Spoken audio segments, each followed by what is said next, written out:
ബേസിൽ ഇടയ്ക്കിടയ്ക്ക് പറയുന്നുണ്ടല്ലോ പൂക്കി പൂക്കിന്ന്. ഞാൻ അതിന്റെ മീനിങ് ഡിക്ഷണറിയിൽ നോക്കിയപ്പോൾ കാണുന്നില്ലല്ലോ. പൂക്കി എന്ന് പറയുന്നത് ഈ ടിക്ടോക്ക് ഒക്കെ വന്ന സമയത്ത് വൈറലായ ഒരു വാക്കാണ്. നമ്മൾ ടൈം സ്പെൻഡ് ചെയ്യാൻ ഇഷ്ടപ്പെടുന്ന സ്നേഹിക്കുന്ന മൃഗത്തിനെയും ആൾക്കാരും ഒക്കെ നമ്മൾ പൂക്കി എന്ന് വിളിക്കാറുണ്ട്. അങ്ങനെയാണെങ്കിൽ ഞാൻ ഇനി മുതൽ ഒരു പൂക്കി വേൾഡിലേക്ക് കടക്കാൻ പോവുകയാണ്.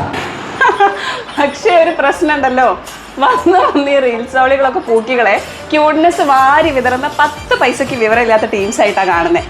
ചത്ത് കിടന്നാലും പൂക്കിനെസ് കാണിക്കണം. ദാ ഇങ്ങനെ വെച്ചിട്ടുള്ള ഫോട്ടോസ് മസ്റ്റാണ്. വല്ല പട്ടിയോ പൂച്ചയൊക്കെ കൂടെ കാണും. പിന്നെ നല്ല സ്വീറ്റ് ആയിട്ടുള്ള വോയിസിൽ മിണ്ടണം.